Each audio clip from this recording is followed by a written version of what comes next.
January 20th, 1944. Camp Forrest, Tennessee. A secret unit was born that would trick Hitler himself. While real soldiers trained to kill, these men trained to lie. Their weapons weren't guns. They were paintbrushes, sound effects, and rubber tanks that weighed less than a bicycle. The Army called them the 23rd Headquarters Special Troops. History would call them something else. The Ghost Army. And the Germans never saw them coming. This wasn't a normal military unit. The Army didn't want the best shots or the toughest fighters. They wanted artists. Fashion designers, radio operators who could fake entire divisions with a microphone and a script. Among the 100 men who joined were names no one knew yet. Blass would become one of fashion's biggest stars. Ellsworth Kelly would change modern art forever. Kane would photograph some of the most famous faces in America. But in 1944, they were just soldiers with one impossible mission. Make the Germans think 30,000 men were somewhere they weren't. Their commander was Colonel Harry Reeder, a career soldier who looked at this collection of artists and designers and probably wondered what the hell he'd gotten himself into. His orders came from two planners in London, Colonel Billy Harris and Major Ralph Ingersoll. Harris was the practical one, the guy who asked, how do we actually make this work? Ingersoll was the dreamer, the former editor of The New Yorker, who thought in big, crazy ideas. Together they'd watch the British pull off something incredible in North Africa, Operation Bertram. The Brits had fooled German Field Marshal Erwin Rommel by disguising tanks as trucks and trucks as tanks. They'd made an entire army disappear and reappear somewhere else. If the British could do it, so could the Americans. But bigger, better, more dangerous. The Ghost Army would be the first mobile multimedia deception unit in U.S. military history. They'd have inflatable tanks, sound trucks that could blast fake army noises for 15 miles, radio operators who could impersonate entire divisions, and actors who'd pretend to be generals in bars where German spies were listening. The unit was broken into 4 parts. Each one had a job that sounded insane but would save thousands of lives. First was the 603rd Camouflage Engineers. These were the visual guys, the artists who'd create fake armies out of rubber and paint. They had 379 men, and most of them came straight from art schools in New York and Philadelphia. The average IQ in this unit was 119. These weren't dumb grunts. They were smart, creative thinkers who could solve problems that didn't exist in any Army manual. Second was the 3132 Signal Service Company, the sonic deception experts. 145 men who carried massive speakers that weighed 500 pounds each. They'd recorded every sound a real army makes. Tank engines, soldiers shouting, artillery being moved. Bridge construction. These recordings were mixed onto wire recorders at Bell Labs, the predecessor to tape recorders, and they could blast these sounds so loud the Germans would hear them from miles away. Their commander was Colonel Hilton Rayleigh, a journalist turned military officer who'd discovered Amelia Earhart and sent her across the Atlantic. The guy had style, he had confidence, and he believed sonic deception would work even when everyone else thought he was crazy. Third was the Signal Company Special, the radio men. 96 operators who'd send fake messages in Morse code. The Germans were constantly listening to Allied radio traffic, trying to figure out where units were moving, what their plans were. These guys would give them exactly what they wanted to hear. Fake coordinates, fake troop movements, messages that sounded so real the Germans never questioned them. And fourth was the 406th Combat Engineers. 168 men led by Captain George Rebb. These were the security guys, the ones with actual weapons who'd protect the rest of the Ghost Army while they set up their tricks. They also used bulldozers to create fake tank tracks around the inflatable tanks. because a tank without tracks would be a dead giveaway. The Ghost Army trained at Camp Pine in upstate New York, now called Fort Drum. They practiced inflating their rubber tanks in under 20 minutes, setting up fake command posts, playing their sound recordings at the right volume for the right terrain. They even brought in a mobile weather station on a Jeep, because sound travels differently depending on temperature, wind, and humidity. Bell Labs had created firing tables for sound, just like artillery gunners used to calculate where shells would land. The Ghost Army used these tables to calculate how far their fake army noises would travel. In May 1944, the bulk of the unit shipped out to England. They set up near Stratford-upon-Avon, Shakespeare's hometown, which was fitting for a unit about to put on the performance of their lives. They helped with Operation Fortitude, the massive British deception before D-Day. The Allies wanted Hitler to think the invasion would hit Pas-de-Calais, not Normandy. The Ghost Army created phantom divisions, fake radio traffic, all to keep German divisions away from the real landing sites. 2 weeks after D-Day, some Ghost Army troops made it to France. Their first job was simple but nerve-wracking. They simulated a Mulberry Harbor at night using lights. The real harbors were being used to unload massive amounts of supplies. The Ghost Army wanted German artillery to waste shells on their fake harbor instead of the real ones. It worked. The Germans shelled empty beaches while real supplies kept flowing. But the Ghost Army's first real operation was called Elephant, July 1st through 4th, 1944. The 2nd Armored Division was moving from a reserve position into the front lines. The Ghost Army had to make it look like the 2nd Armored was still sitting back in reserve. They set up 50 inflatable tanks near a village in Normandy, close enough to the front that they could hear artillery fire, close enough that if the Germans discovered the truth, every man there was dead. Lieutenant Bernie Mason led a small platoon attached to the 980th Artillery Battalion, the first American heavy artillery to land in France after D-Day. Mason's men used inflatable howitzers, fake artillery pieces that looked real from the air. They stayed about a mile ahead of the 980th's actual position, and the Germans bought it completely. For 28 days, German artillery pounded Mason's fake guns. Shells tore apart rubber and canvas. The men scrambled to patch the inflatables and reinflate them before dawn when German reconnaissance planes would fly over. The 980th Artillery moved through key French positions relatively unscathed. Not a single Ghost Army soldier was hit during that operation. Sergeant Victor Dowd was there. He heard the German shells landing on their fake positions. He saw the torn rubber that used to be a tank, and he realized something important. This crazy idea actually worked. The Ghost Army learned fast. They figured out you couldn't just set up fake tanks and walk away. The details mattered. They used bulldozers to create realistic tank tracks, because German aerial reconnaissance would notice if tanks appeared without any tracks leading to them. They set up fake laundry hanging on clotheslines at their fake camps.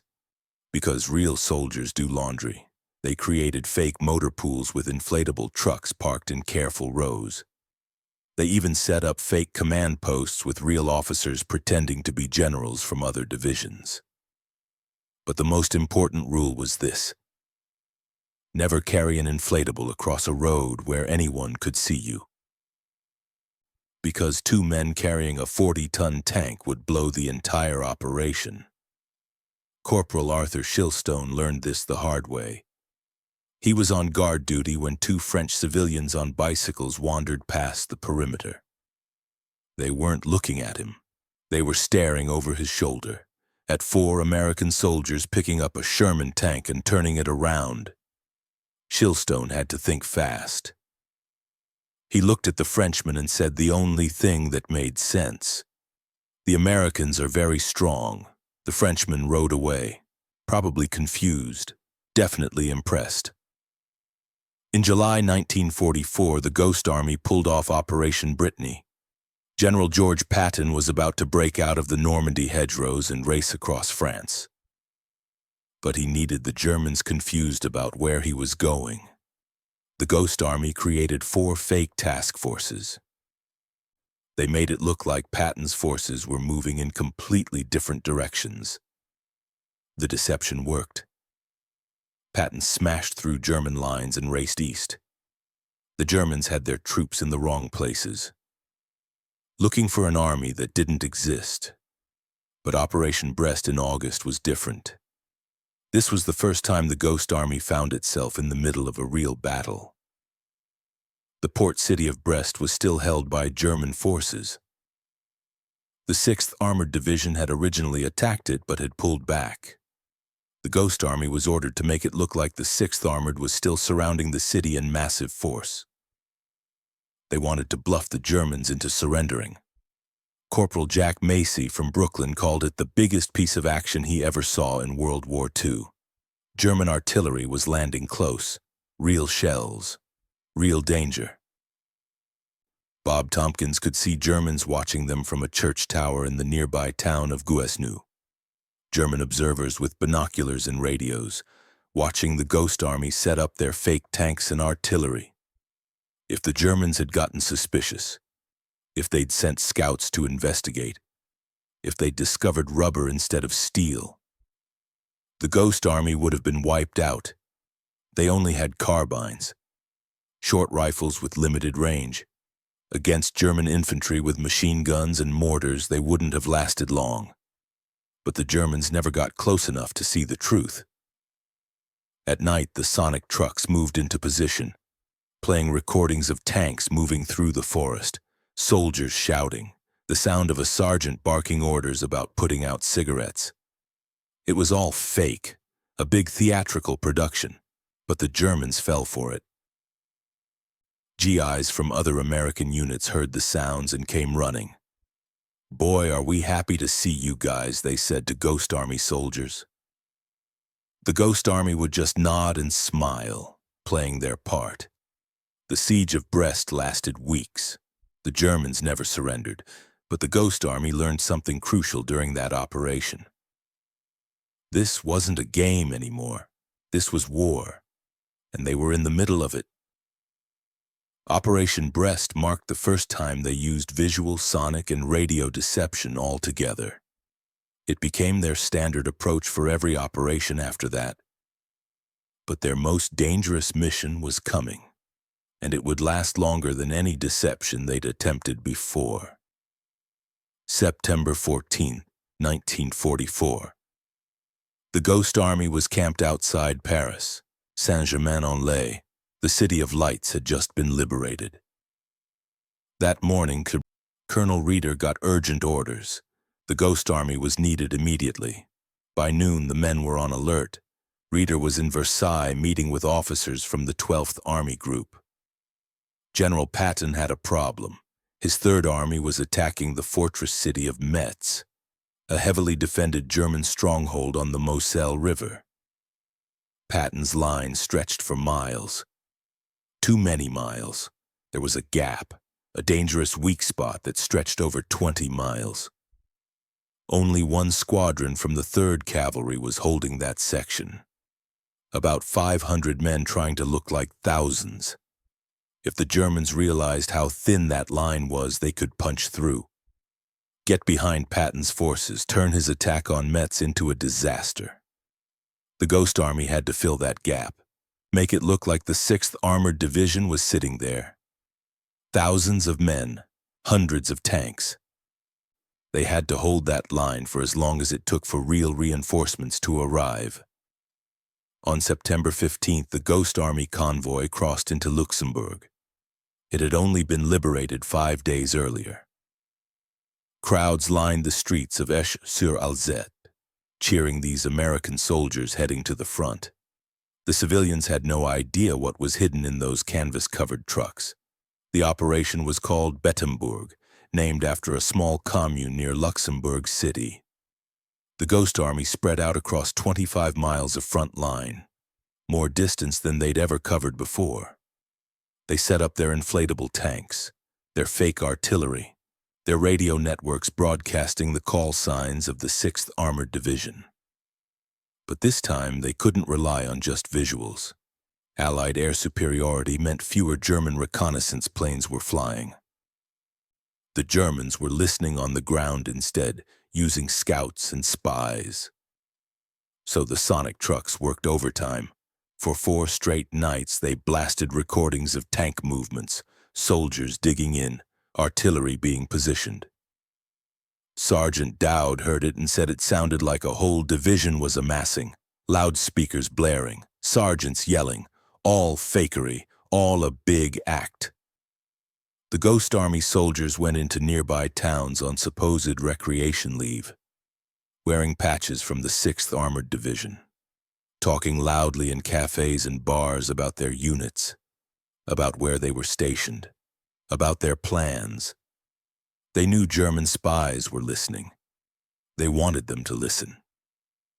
Military police from the Ghost Army stood at intersections, wearing 6th Armored insignia, directing fake traffic. A few covered trucks with only 2 men visible in the back drove in loops, making it look like long convoys of motorized infantry were constantly moving through the area. Everything was designed to sell the illusion. This section of the line was heavily defended by a full armored division. The Germans bought it. For 8 days, the Ghost Army held that 25-mile gap, 8 days of constant tension. German patrols nearby, artillery fire close enough to shake the ground. If the Germans had probed the line, if they'd sent a serious attack, the Ghost Army would have been slaughtered, but the Germans never attacked. They stayed cautious, convinced they were facing a much larger force. Real reinforcements finally arrived. The Ghost Army packed up their rubber tanks and moved out. Ghost Army Operations Officer Colonel Clifford Simonson called Bettembourg a turning point. It was our first operation that was executed fully professionally and correctly, he said. General Patton knew what had happened. He wrote a letter to his wife without mentioning the Ghost Army directly. There is one rather bad spot in my line, he said. But I don't think the Huns know it. By tomorrow night I will have it plugged. The bad spot was the Ghost Army, and they'd held the line. The Ghost Army continued operating through fall and winter of 1944. They helped Patton during the Battle of the Bulge, using radio deception to draw German forces away from his relief of Bastogne. They moved through Luxembourg, through Belgium, following the front as the Allies pushed deeper into German territory. 3 Ghost Army soldiers were killed during the war. Dozens more were wounded by artillery fire. This wasn't combat in the traditional sense, but it was absolutely dangerous. These men carried weapons they barely knew how to use. They operated within a few hundred yards of front lines. They deliberately attracted enemy attention to draw fire away from real units. That took a special kind of courage. Not the kind you see in movies. The kind that means standing next to a rubber tank while German artillery zeroes in on your position. By early 1945, the Allies were at the Rhine River, the last major barrier before the heart of Germany. Crossing the Rhine would require enormous force. Thousands of troops, hundreds of tanks, massive casualties were expected. The 9th Army commander, General William Simpson, had a plan. His 16th Corps would make the actual crossing. But he needed to hide that fact from the Germans. He needed the Ghost Army. March 18th, 1945. The operation was called Viersen, named after a German city in the lower Rhine Valley.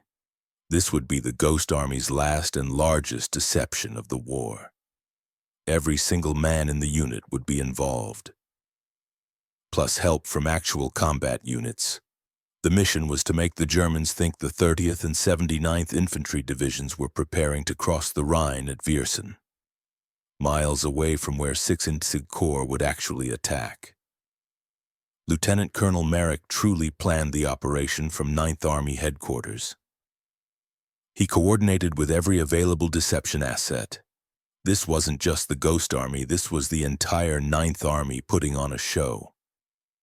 The Ghost Army moved into position east and west of Viersen. They set up more than 600 inflatable vehicles, hundreds of tanks, dozens of artillery pieces, even 5 fake liaison planes. Aerial photos taken by American reconnaissance showed remarkably authentic-looking installations. If they could fool Allied photo analysts, they could fool the Germans. The sonic trucks operated around the clock. During the day, they played sounds of heavy construction, bridge-building equipment, the kind of noises you'd hear if engineers were preparing for a river crossing. At night, they played the sounds of convoys arriving, tanks rolling in, thousands of men moving into position. The camouflage engineers laid down smoke screens. The sonic crews kept up pretense artillery fire by setting off flash canisters that looked like real muzzle flashes in the dark. Real bridging units were attached to the Ghost Army. They assembled some actual bridge sections near Viersen, visible from across the river, adding credibility to the illusion. Ghost Army soldiers set up multiple fake headquarters. Officers pretended to be colonels from the 30th and 79th Divisions, walking around where German scouts could see them. The Germans responded exactly as hoped. Heavy artillery fire rained down on the Ghost Army positions, but they were only hitting rubber and canvas. The men scrambled to repair damaged inflatables, patching holes, re-inflating tanks before morning. On March 23rd, the 16th Corps launched the real attack, miles up the Rhine from where the Germans expected it. The 2 divisions being impersonated by the Ghost Army met only disorganized resistance. Casualties were astonishingly low. German intelligence had been completely fooled. They'd captured a German overlay of American positions just before the attack. It showed the 79th Division exactly where the Ghost Army had portrayed it, and they'd lost track of the 30th altogether. The 9th Army's intelligence officer stated that the Germans expected the main Allied effort north of Wesel, with a minor crossing opposite Krefeld, right where the Ghost Army had been putting on their show. The 30th Infantry Division's intelligence officer said the U.S. attack came as a complete surprise to the enemy, with a consequent saving of American lives. Operation Viersen was judged a complete success.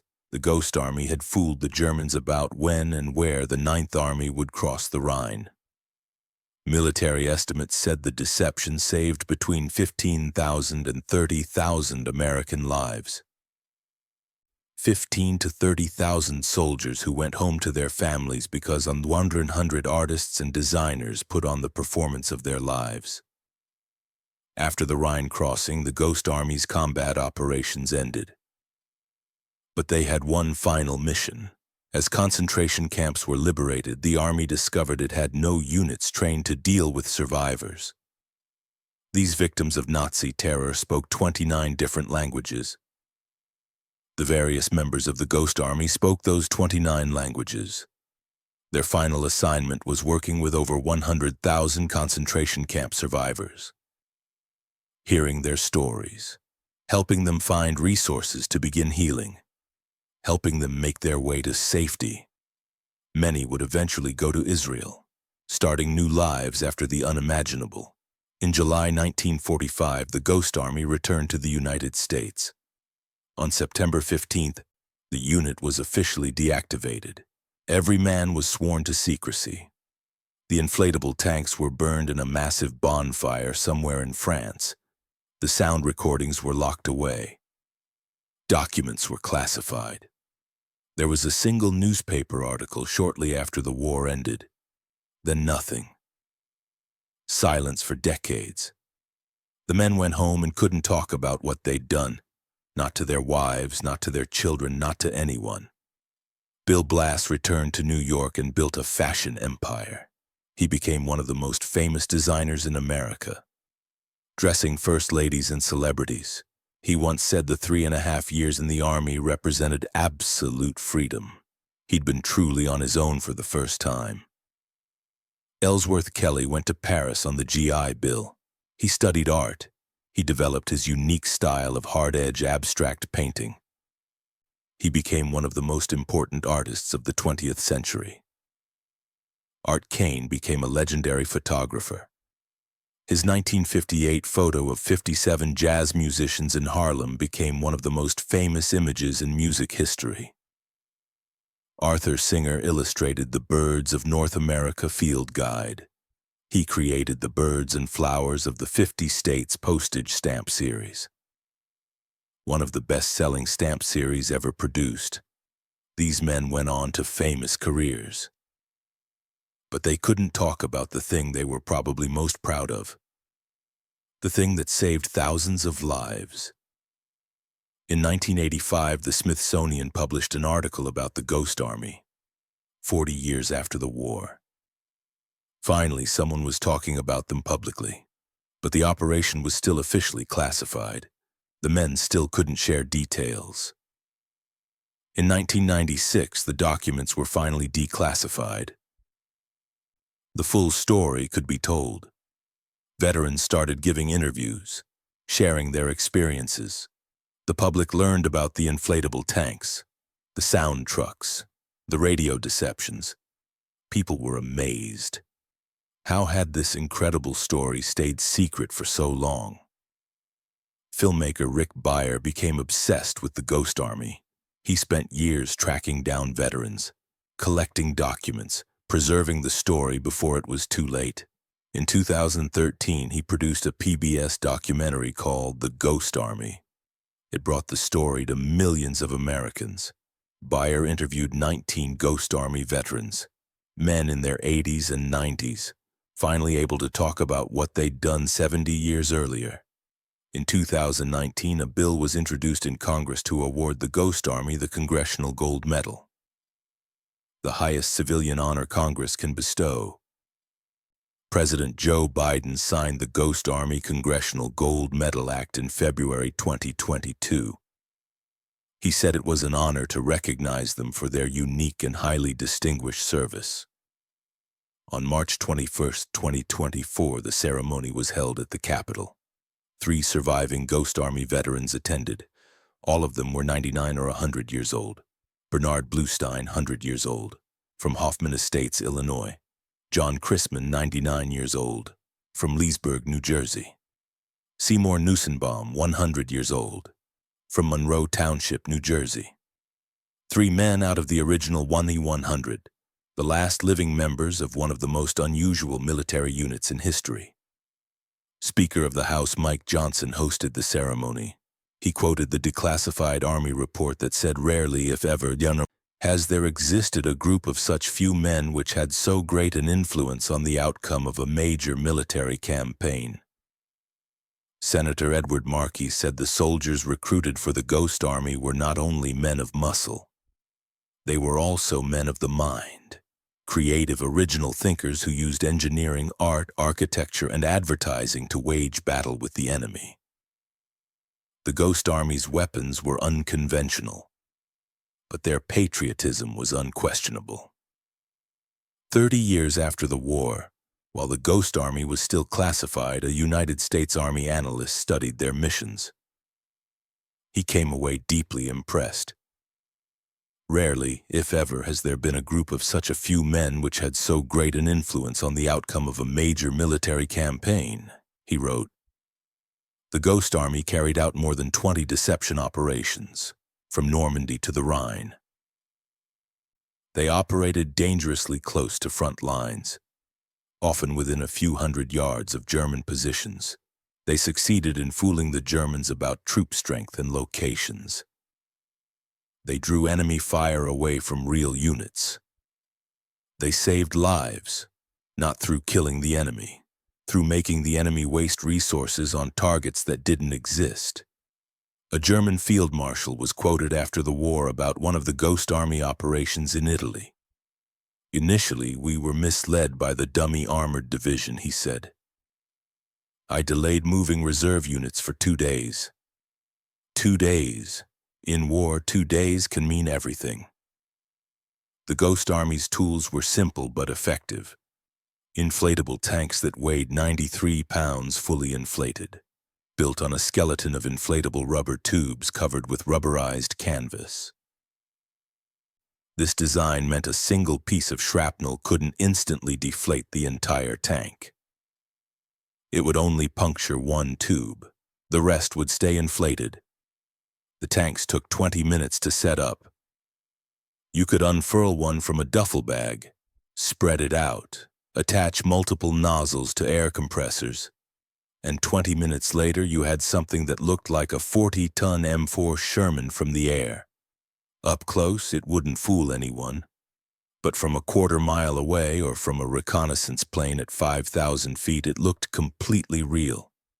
The Sonic trucks used 500-watt speakers, mounted on M3A1 half-tracks.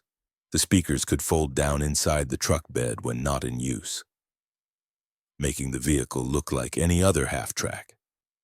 When it was time to deploy, soldiers used a hand crank to raise the speakers. They called the crank the coffee grinder. The sound recordings were on wire, steel wire that was 6/10,000ths of an inch thick, moving at 5 feet per second. Spools were 2 miles long, giving 30 minutes of playback. These weren't simple recordings, they were multi-track mixes, created by Bell Labs engineers. If the deception involved a river crossing, sounds of men assembling pontoon bridges were mixed with tank engines and truck convoys. It was pioneering audio work, some of the first multi-track recording ever done. The weather station on the Jeep measured temperature, humidity, wind speed, and direction. These factors determined how far sound would travel, how loud they needed to play their recordings to reach German positions. The radio operators didn't just send fake messages, they studied real operators' styles. How fast they sent Morse code, what abbreviations they used, their personal quirks. Then they'd mimic those styles perfectly. So when German radio operators intercepted their messages, nothing seemed suspicious. The Ghost Army soldiers also became actors when they went into towns. They'd wear patches from the units they were impersonating, talk about their fake missions in bars and cafes, loudly enough for anyone nearby to hear. They'd argue with each other about troop movements, complain about their officers, act like real soldiers on leave. German spies were everywhere, French civilians working for the Germans. German soldiers in civilian clothes hiding in barns. All of them reporting back what they saw and heard. The Ghost Army fed them exactly the information they wanted the Germans to have. One Ghost Army soldier might pretend to be a supply officer from the 75th Infantry Division. He'd complain about how much ammunition they were going through, how they needed more trucks. Another might pretend to be a tank commander, talking about mechanical problems, about where they'd be moving next week, all scripted, all fake, all designed to build a convincing picture of a real unit. The attention to detail was incredible. When they set up fake camps, they didn't just put up tents. They created the lived-in look of a real military camp. Fake laundry hanging to dry, muddy paths between tents where soldiers would walk, empty ration boxes scattered around, signs pointing to the mess hall and latrines. From the air, it looked exactly like a real encampment. Sometimes real tanks and artillery were mixed in with the inflatables. To add credibility, if a German scout got close enough to see one real tank, he'd assume the others in the distance were real too. The Ghost Army even created fake airfields, complete with inflatable L-5 observation planes. The airfields looked so convincing that a real Allied observation plane once tried to land at one. The pilot was quickly told to get lost before he discovered the truth. The operation required constant vigilance. The inflatables had to be tied down so wind wouldn't blow them away. Imagine German scouts seeing tanks floating through the air like balloons. When inflatables were damaged by shrapnel, repair crews patched them under camouflage netting. They couldn't let the Germans see Americans repairing tanks by stitching rubber and applying patches. Everything had to maintain the illusion. Every single detail. The Ghost Army's official history noted that its complement was more theatrical than military. It was like a traveling road show that went up and down the front lines impersonating the real fighting outfits. That's exactly what it was. A theater company putting on shows for an audience that would kill them if they got too close. The danger was constant. These weren't combat troops, they were artists and designers. Most of them had minimal weapons training before joining the Ghost Army. They carried carbines, short rifles good for close-range defense. But against a German infantry assault with machine guns and mortars, they wouldn't last long. The 406th Combat Engineers provided security, but 168 men couldn't defend against a serious attack. The Ghost Army's safety depended entirely on the Germans believing the deception. Believing those rubber tanks were real. Believing those speakers were actual troop movements. If the Germans ever discovered the truth and decided to attack, the Ghost Army would have been massacred. But it never happened. In over 20 operations across 9 months, the Germans never figured it out. Part of that was good operational security. The Ghost Army soldiers were forbidden from talking about their unit, even to other American troops. When they were off duty, they wore fake unit patches. They painted different insignias on their vehicles. They pretended to be from combat divisions. Their letters home were carefully censored. They couldn't mention what they were doing, where they were, what their mission was. Sergeant Harold Dahl wrote to his family in September 1944, "It is too bad I can't tell you about the places I've seen. I hope I'll be able to remember it all after I get home. Probably I will, bit by bit." The isolation was difficult. These men knew they were doing something important, something unique. But they couldn't share it with anyone. They couldn't tell their families. They couldn't tell other soldiers. They couldn't even tell each other certain operational details. The loneliness came through in their letters, in their artwork. Many Ghost Army soldiers sketched and painted constantly during their downtime. They drew the French countryside, German prisoners, destroyed villages. But they couldn't draw what they were actually doing. Those sketches and paintings survive, hundreds of them. They show the war through the eyes of artists, not the glory and heroism of propaganda, but the reality, the destruction, the exhaustion, the boredom between operations. Corporal John Jarvie said we were sleeping in hedgerows and foxholes, but nothing kept us away from going someplace to do a watercolor. These men needed art. It kept them sane. It gave them a way to process what they were seeing, what they were doing. Bill Blass sketched fashion designs in his foxhole. He sold designs to fashion houses in Rio de Janeiro and Buenos Aires for extra money. He read Vogue magazine between operations, dreaming about the career he'd have after the war. Ellsworth Kelly used his time with the Ghost Army as his basic art training. He studied camouflage techniques, how to break up shapes, how to use color to confuse the eye. Those lessons influenced his later work. His hard-edge paintings with bold blocks of color, his understanding of how shapes interact. The Ghost Army attracted talented people because it offered something unique, a chance to use creativity in war, to contribute without killing. The unit had an average IQ of 119. That put them in the top 10% of the population. These weren't average soldiers. They were smart, educated men who could think independently. The Army usually tried to suppress independent thinking. Following orders without question was the military way. But the Ghost Army needed soldiers who could adapt, who could solve problems on the fly, who could improvise when plans fell apart.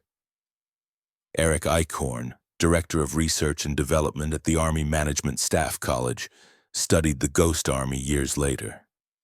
He said the Army has much to learn from them.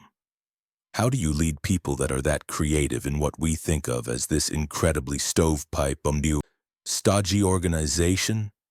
How does the Army make use of talent? How do you harness it and then guide it without trying to regiment it?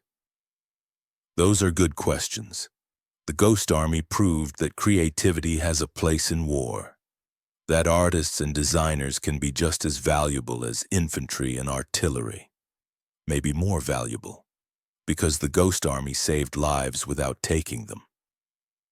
After the war, the Ghost Army's equipment was recycled, used in aggressor force training programs, creating hypothetical enemies for troops to practice against.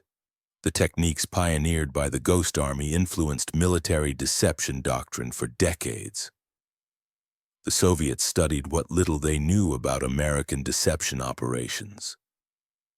The Chinese developed their own tactical deception units.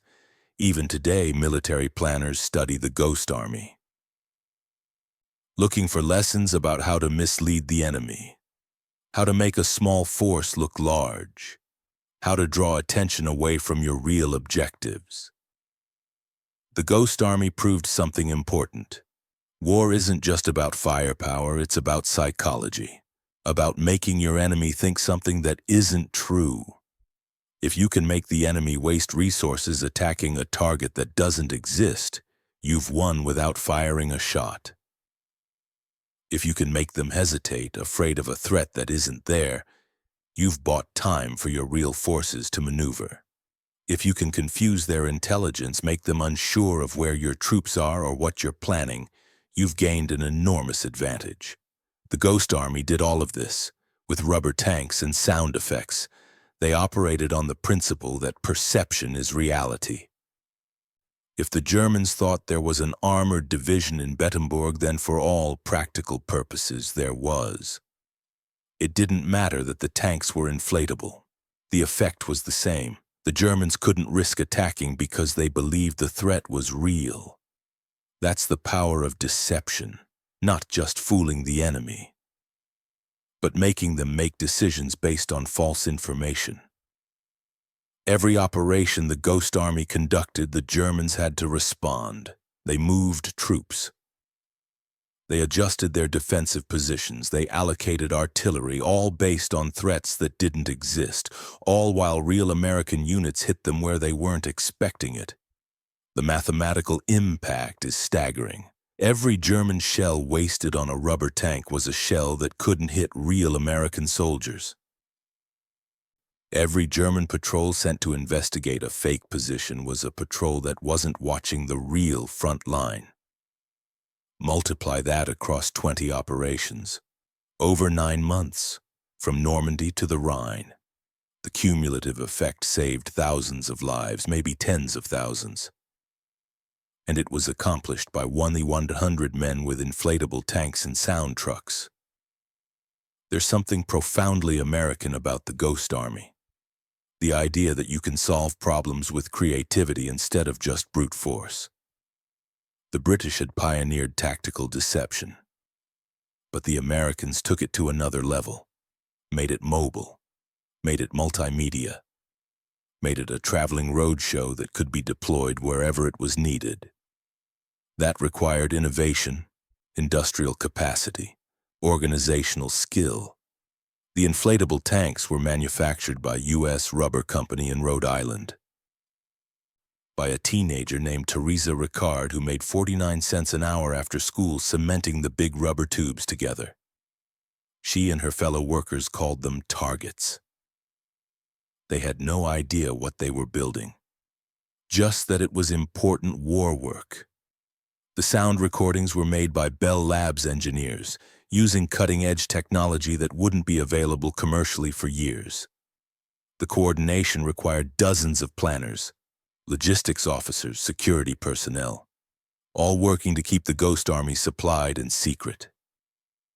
It took an entire industrial nation to create and support 100 men playing dress-up with rubber tanks. But it worked, and it saved American lives. That was always the goal, not to win battles through deception, but to save lives. One Ghost Army veteran summed it up perfectly. If one mother or one new bride was spared the agony of having to put a gold star in their front window, that's what the 23rd Headquarters Special Troops was all about. Gold stars in windows meant someone had died. A son, a husband, a father, gone forever. The Ghost Army prevented some of those gold stars, not all of them, but some. 15,000 to 30,000 American soldiers who came home because German artillery was shelling inflatable tanks instead of real ones. 15,000 to 30,000 men who got to live their lives, have families, build careers, grow old. Because artists and designers fooled the Germans with rubber and paint and sound effects. There's a profound irony in the Ghost Army's story. These men were trained to deceive, to lie, to create illusions, but their mission was fundamentally honest. Protecting their fellow soldiers, saving lives, helping to defeat Nazi Germany and end the Holocaust. The deception was in service of truth. The illusions were in service of justice. And when the war ended, they went home and couldn't talk about any of it. They lived with their secrets for decades, watching war movies that got it all wrong, hearing people talk about World War II without knowing about the Ghost Army's contribution. Some of them must have wanted to speak up, to say I was there. I did something important, something unique. But they'd given their word. They'd been sworn to secrecy, and they kept that promise, even when it must have been incredibly frustrating. Even when the world moved on and forgot about them. When the story finally came out in 1996, the surviving veterans were in their 70s and 80s. Most of their lives were already behind them. But they finally got to tell their stories, share their experiences, be recognized for what they'd done. And the recognition kept growing. The PBS documentary, the books, the museum exhibits, the Congressional Gold Medal. The Ghost Army's story resonated with people because it's such an unusual story. Artists as soldiers, creativity as a weapon, saving lives through deception. It's the kind of story that sounds too good to be true. But it is true, every word of it. The inflatable tanks exist. You can see them in museums. Touch the rubberized canvas, see how they fold up into duffel bags. The sound recordings exist. Bell Labs preserved them. You can hear the fake tank engines, the fake construction noises, the fake soldiers shouting. The radio messages were documented. The sonic operations logged. The visual deceptions photographed. The evidence is overwhelming. The Ghost Army was real, and they did exactly what history says they did. They fooled the Germans. They saved American lives. They helped win World War II. With rubber tanks and sound effects and a lot of courage. At the Congressional Gold Medal ceremony in 2024, Bernard Bluestein said he never thought much about what they did. We did what we had to do in the war, he said. And that was it. That humility is characteristic of that generation. The men and women who fought World War II often downplayed their contributions. They saw themselves as just doing their duty, nothing special, nothing extraordinary. But what the Ghost Army did was extraordinary, unique, unprecedented. There had never been anything like it before. And there hasn't been anything quite like it since. Modern militaries use deception, camouflage, electronic warfare, cyber operations. But the Ghost Army was different. It was personal. It was artistic. It was theatrical in the best sense. These men stood on the front lines with rubber tanks and put on shows to fool the enemy. They risked their lives to draw fire away from their fellow soldiers. That takes courage, a different kind of courage than charging a machine gun nest. But courage nonetheless, and 3 of them paid the ultimate price. 3 Ghost Army soldiers killed in action. Dozens more wounded. Their names aren't as well known as some World War II heroes. They don't have monuments like Audie Murphy or Alvin York, but they were heroes, doing a dangerous job that saved thousands of other soldiers. And for 50 years, nobody knew about them. The Ghost Army's legacy is complicated. On one hand, they were incredibly successful. Their deceptions worked. They achieved their objectives. On the other hand, they were so secret that their contributions were almost lost to history. If Rick Beyer and other researchers hadn't tracked down veterans and documents in the 1990s and 2000s, how much of this story would we know? How many Ghost Army soldiers died without ever being able to tell their families what they'd done? How many took their secrets to the grave? The secrecy was necessary during the war. The Germans couldn't know about the Ghost Army's existence. That would have made every deception suspect. But after the war, did it need to stay classified for 50 years? Probably not. But that's how the military worked back then. Classify everything. Keep it secret, just in case. So the Ghost Army faded into obscurity. The equipment was destroyed or recycled, the documents filed away, the stories untold, until finally someone decided the time had come to declassify the operation. And the world learned about one of the most fascinating units in military history. The Ghost Army shows us something important about World War II. The war wasn't just won by infantry and tanks and bombers. It was won by intelligence officers breaking enemy codes, by engineers building bridges and airfields, by logistics personnel keeping supplies flowing, and by artists and designers fooling the enemy with rubber tanks. Every contribution mattered. Every role was important. The Ghost Army wasn't fighting on the front lines in the traditional sense, but they were absolutely front-line soldiers, operating within a few hundred yards of German positions, drawing enemy fire, risking their lives. Their weapons were unconventional, but their mission was critical. Make the enemy waste resources on fake threats, buy time for real units to maneuver, save American lives. They accomplished all of that, and more. The Ghost Army proved that creativity belongs in warfare, that artists can be warriors, that deception can be more valuable than firepower. Those lessons are still relevant today, maybe more relevant than ever. In an age of drones and precision-guided missiles, the human element still matters. The ability to confuse and mislead the enemy still matters. The Ghost Army showed how it's done, not with high technology, but with creativity, courage, and attention to detail.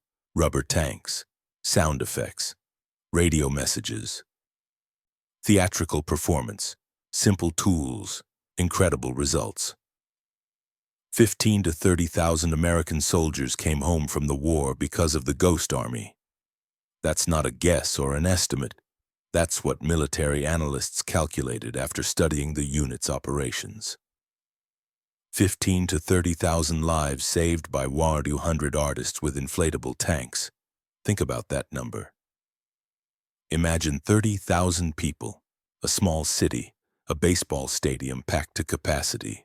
All of those people living their lives, getting married, having children, building careers. Because the Ghost Army fooled the Germans. Because artists became warriors, because someone had the crazy idea that maybe you could fight a war with creativity instead of just killing. The Ghost Army proved that idea worked, that it could save lives, that it could help win wars. And for 50 years, almost nobody knew about it. But now we know. Now the story has been told. The veterans have been honored. The Congressional Gold Medal awarded. The Ghost Army is no longer a secret, it's history. Important history that should never be forgotten. Because it shows us something essential about human nature. That creativity and courage can coexist.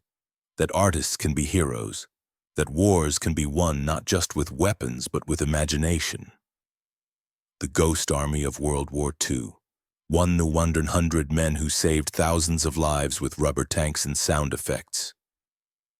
The combat con artists who fooled Hitler's armies.